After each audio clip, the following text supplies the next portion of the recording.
The film Deliver Me from Nowhere is based on a book written by Warren Zanes. On the next All of It, he joins us to talk about it and what he learned about Bruce Springsteen during the making of his album, Nebraska. Plus, NPR music host Stephen Thompson joins us to talk about some of his favorite music biopics.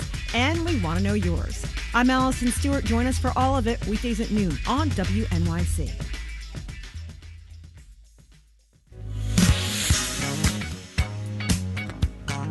It's 6:51 and you're listening to Morning Edition on WNYC. Coming up, Argentina's Libertarian President Javier Milei won the midterm elections yesterday, clinching a crucial vote of confidence that boosts his ability to carry out his economic ideas. More on that and what it means for the country, that's in about 15 minutes right here on WNYC.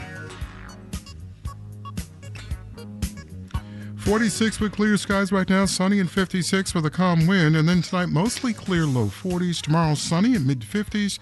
Winds, though, gusting up to 22 miles an hour.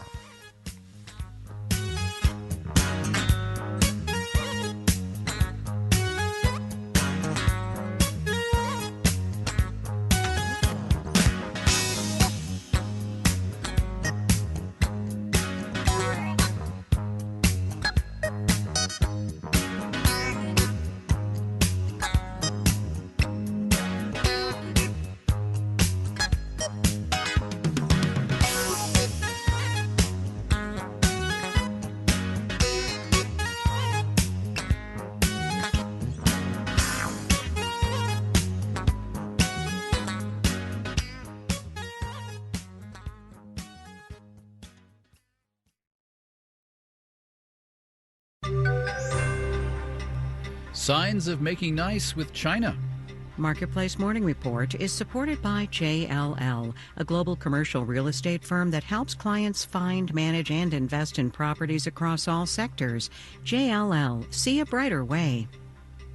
I'm David Brancaccio in Los Angeles. Good morning. We're coming into a business day with senior U.S. officials suggesting a trade deal is coming together with China ahead of President Trump's face-to-face meeting with China's President Xi later this week. Treasury Secretary Scott Bessent is saying the emerging deal would avoid a 100% import tax on Chinese goods, with China making concessions, including holding off restrictions on its rare earth mineral exports.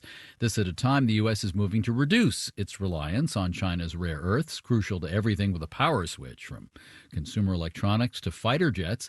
Louisiana is getting a first-of-its-kind facility to process the minerals. Marketplace's Elizabeth Troval has that.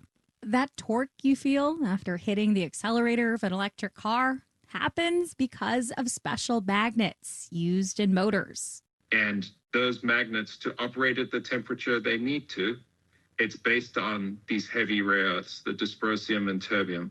Hugh Broadhurst is with Aclara Resources, the company opening the new facility, which will make dysprosium and terbium oxides through a unique process.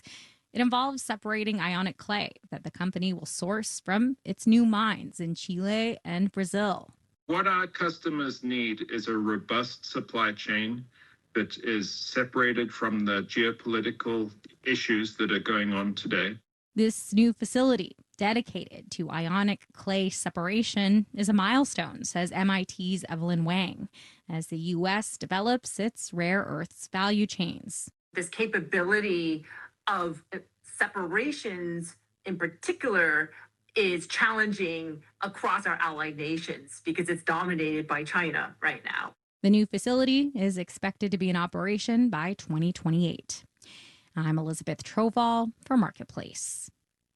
With these signs, U.S.-China trade tensions may be easing. S&P futures are up 0.9% now. NASDAQ futures up 1.25%. Remember, this is the week the Federal Reserve meets to possibly lower interest rates a notch. The key stock index in Buenos Aires is expected to rally when it opens at 10 o'clock Eastern after the decisive win for President Millei's conservatives there. Argentina voters backed his freer market reforms and tough austerity measures. The vote means a U.S. bailout plan, potentially worth $40 billion, is set to move forward. Marketplace Morning Report is supported by Bitwarden Password Manager, designed to make end-of-year IT plans more productive by helping to secure sensitive information from any device, anywhere. Bitwarden offers online security to help protect enterprises from cyber attacks. Bitwarden.com. The Trump administration says the government shutdown means not a delay, but the cancellation of the main inflation report that would have covered this month, October. Last week, the September inflation report did come out, and it showed tariff effects, with furniture prices up 0.4%, clothing up 0.7%. Now, inflation normally makes people mad, right? But that may not be as true about tariff inflation. Alex Emis is a University of Chicago economist and co-author of a newly updated edition of a noted primer on behavioral economics called The Winner's Curse. Welcome. Thank you for having me, David. People hated the inflation we saw during the pandemic, supply chain snafus and the stimulus payments from the government to households during those years. You'd think prices are prices, inflation is inflation. If we hated 2022 inflation, we'll hate 2026 tariff inflation in the very same way. What is your understanding about how humans really work tell you about my proposition that inflation is inflation?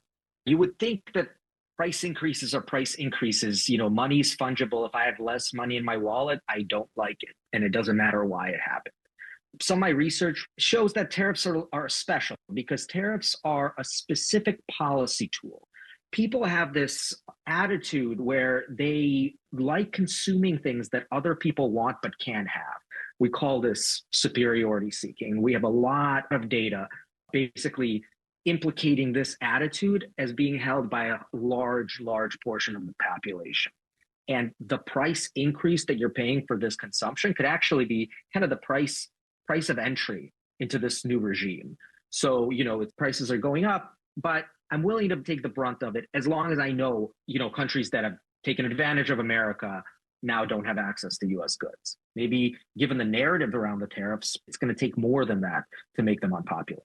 I mean, another word for narrative is spin, right? I mean, policymakers and how they talk about something like this is crucial to building the narrative. Yeah, precisely. And something like tariffs, because they have such a policy component on top of the whole tax revenue component, they're very prone to spinning it because theoretically, as they've been discussed in the past, as they're being discussed now, this is a move to improve the economy for generations. Now, my guess is that's not going to be the case. Again, looking back at the last round of tariffs, they increased prices quite a bit, and they did not move domestic manufacturing almost at all. So the data suggests that's not going to be borne out.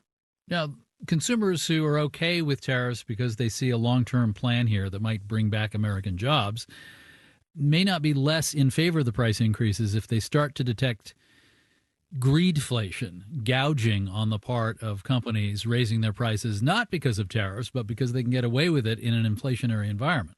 And that goes right into this idea of fairness. If firms are seen as taking advantage of the circumstances, and for example, let's say there's a firm that isn't really, you know, exposed to tariffs, but it's also kind of keeping up with inflation that it sees out there just to get a higher profit. If this is well known, that firm is going to be punished. At least that's what the data suggests.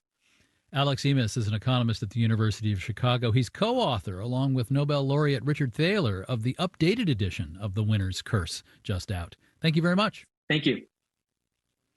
It is day 27 of the federal shutdown. Federal workers who have to work are doing so without pay, with their fingers crossed they will eventually be paid. Trump administration officials say food stamps will be allowed to run out in a week if the government stays closed. Yesterday, 8,000 flights were delayed, some canceled, with unpaid air traffic controllers increasingly absent. Delays yesterday were up 23% compared to Friday, according to FlightAware. This morning so far, there are nearly 600 delays to and from and within the U.S. In Los Angeles, I'm David Brancaccio, Marketplace Morning Report from APM, American Public Media. WNYC receives support from the Board